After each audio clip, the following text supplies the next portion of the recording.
کہا کہ آپ جناب ادریس کی پوتی جناب امورہ سے شادی کر لیجئے. کیوں؟ اس لیے کہ وہ پہلی عورت بنے گی جو آپ کے اوپر ایمان لے کر آئے گی اور دین کے کاموں میں آپ کی مدد فرمائے گی. وہ پہلی عورت بنے گی جو آپ کے اوپر ایمان لے کر آئے گی اور دین کے کاموں میں آپ کی مدد فرمائے گی. جہاں پہنچانا چاہ رہا ہوں اگر آپ پہنچ گئے تو مجھے پوری طاقت سے بتانا ہے. ہمیں یہاں سے اللہ کی ایک اور سنت کا پتہ چلا. ہمیں معلوم یہ ہوا کہ اللہ مومنہ خاتونوں کے ذریعے رسولوں کی مدد کرواتا ہے. رسولوں کی مدد کروانا مومنہ خاتونوں کے ذریعے یہ بھی اللہ کی سنت ہے. نوح کی مدد کروائی امورہ کے ذریعے, رسول کی مدد کروائی خدیجہ کے ذریعے. اور کس طریقے سے جناب خدیجہ کی مدد کی کہ خود رسول کو بھی کہنا پڑا, فرمانا پڑا, بتانا پڑا کہ تاریخ میں 4 عورتیں سب سے بہتر, 4 عورتیں سب سے اعلیٰ. کون کون؟ جناب آسیہ بنت مزاحم فرعون کی زوجہ, جناب مریم بنت عمران عیسیٰ کی ماں, جناب فاطمہ الزہرا حسنین کی ماں, جناب خدیجہ الکبریٰ فاطمہ زہرا کی ماں. ابھی بھی خاموش بیٹھے ہیں آپ, نہیں پہنچی بات. بھائی رسول کی بیویاں تو اور بھی ہیں, ازواج تو اور بھی ہیں, ہماری نظر میں سب معتبر لائق احترام. لیکن اس کا کیا کیجیے گا, رسول نے جب بھی بہتر عورتوں کا نام لیا, اعلیٰ خاتونوں کا نام لیا, تو اپنی بیویوں میں سے صرف ایک کا نام لیا, خدیجہ کا نام. اس کا مطلب کیا ہے؟ اس کا مطلب یہ ہے اب تو مانیے مومنوں کی ماں ہونا اور ہے فاطمہ زہرا کی ماں ہونا اور صلوات پڑھے محمد و آل محمد.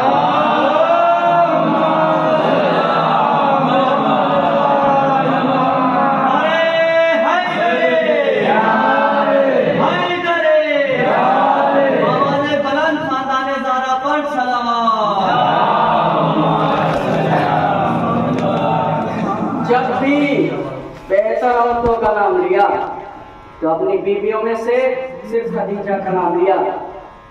رسول کو جناب خدیجہ سے اتنی محبت تھی کہ بات وفات خدیجہ رسول ہمیشہ خدیجہ کا ہی ذکر کرتے تھے.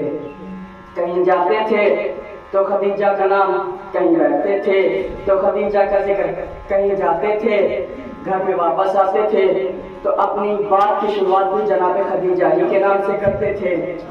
اتنا تذکرہ کرتے تھے, اتنا تذکرہ کرتے تھے کہ بہت سے لوگ تو چڑھنے بھی لگے تھے.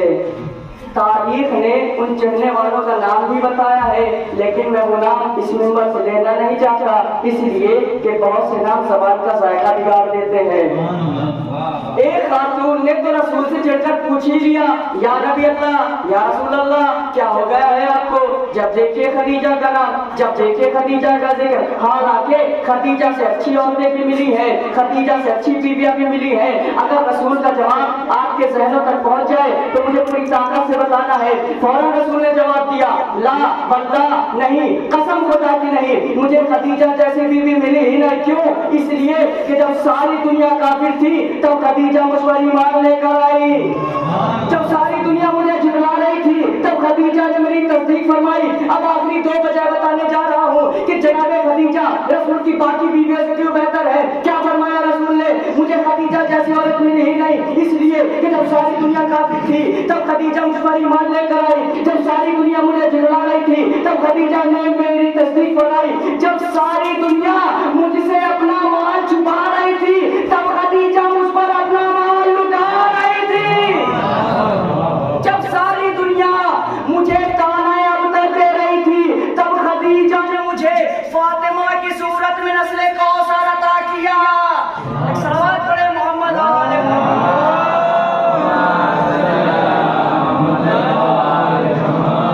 نسل کوثر جناب خدیجہ ہی کے ذریعے آنا تھی, اس لیے رسول کو جناب خدیجہ کے دروازے پر جانا پڑا. اس کو لینے, خدیجہ کو لینے کے لیے رسول گئے ہیں خدیجہ کو خدیجہ کے دروازے پر لینے کے لیے. نہیں پہنچی بات. بھائی یہ جو رسول خدیجہ کو خدیجہ کے دروازے پر لینے کے لیے گیا ہے یہ کون رسول ہے؟ کوئی عام رسول نہیں ہے، رسولوں میں سب سے بڑا رسول ہے، پیغمبروں میں سب سے بڑا پیغمبر ہے۔ یہ وہ رسول ہے جو علم اول ہے، جو عقل اول ہے، جو خلق اول ہے، جو خلق اول ہے۔ یہ وہ رسول ہے جو کبھی آیت لینے نہیں گیا، جو کبھی سورہ لینے نہیں گیا، جو کبھی قرآن لینے نہیں گیا۔ وہ رسول جناب خدیجہ کو خدیجہ کے دروازے پر لینے کے لیے گیا ہے، ابھی بھی خاموش بیٹھے ہیں آپ۔ بھائی رسول کی بیویاں تو اور ہیں، فرق کیا ہے رسول کی باقی بیویوں میں جناب خدیجہ میں؟ فرق یہ ہے رسول کی باقی بیویاں رسول کے گھر بھیجی گئی ہے، خدیجہ دلہن بنا کر لائی گئی ہے۔ سوال کرے محمد والے محمد،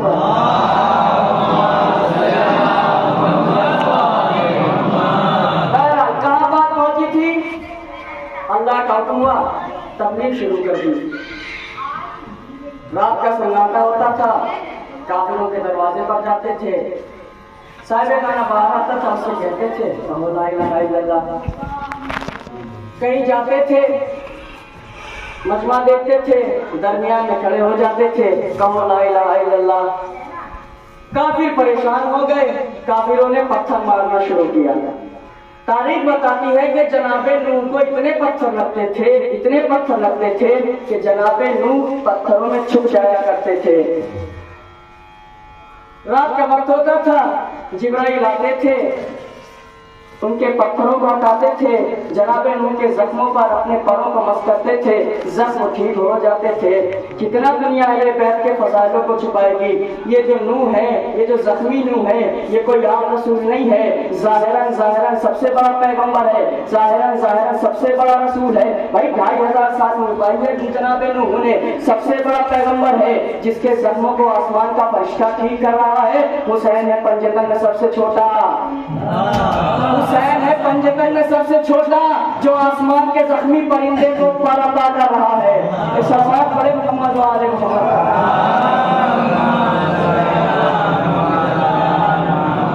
جناب نوح کو کافروں نے پتھر مارنا شروع کیے، جناب نوح پریشان ہو گئے، اللہ کی بارگاہ میں دعا کر دی، پروردگار اب ان کی نسل میں قیامت تک کافر ہی پیدا ہوں گے، رب لا تذر علی الارض من الکافرین دیارا۔ بس لوگ ایک کام کرنا، ان کو کسی کو بھی اس روئے زمین پہ چھوڑ مت دینا۔ یہ جو دعا کر رہے ہیں اللہ کی بارگاہ میں، یہ کون ہے نوح؟ قرآن نے ان کا اسٹیٹس بھی بتایا ہے، لقد انزلنا نوحا الی قومہ، ہم نے نوح کو ایک قوم کا نبی بنا کر بھیجا، ایک قوم کا رسول بنا کر بھیجا۔ اور دعا کیا کر رہے ہیں؟ پروردگار اب ان کی نسل میں قیامت تک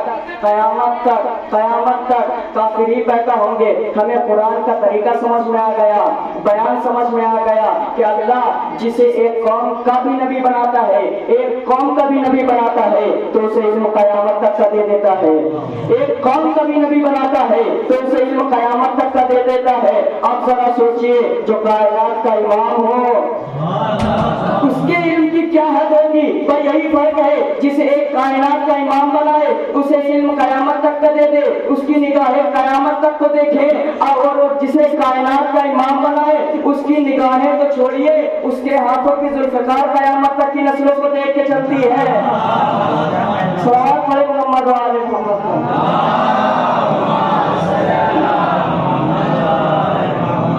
اللہ نے کہا ٹھیک ہے، عذاب نازل کرنا ہے، پیڑ لگاؤ۔ روایت بتاتی ہے کہ جناب جبرائیل آسمان سے چھوٹے چھوٹے پودے لے کر آئے، یا چھوٹے چھوٹے پودوں کے بیج لے کر آئے، جو سمجھ لیں آپ، وہ لے کر آئے آسمان سے، حکم ہوا انہیں لگاؤ۔ جناب نوح نے پیڑوں کو لگانا شروع کر دیا۔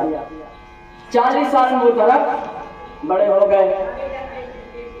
اب 40 سال کے بعد اللہ کا حکم آیا کہ نوح ان پیڑوں کو کاٹو، ان کے تختے بناؤ۔ تاریخ بتاتی ہے کہ میخیں بھی جبرائیل آسمان سے لے کر آئے، کیلیں بھی آسمان کی آئی، تختے بھی آسمان کی آئے۔ کیوں؟ سفینہ نوح بننا تھا، کشتی نوح بننی تھی۔ علامہ مجلسی کے قول کے مطابق 1,24,000 تختوں کی کشتی بنی ہے، اور کوئی بھی تختہ یہاں کا نہیں ہے، سارے تختے وہاں کے ہیں، تختے بھی وہاں کے۔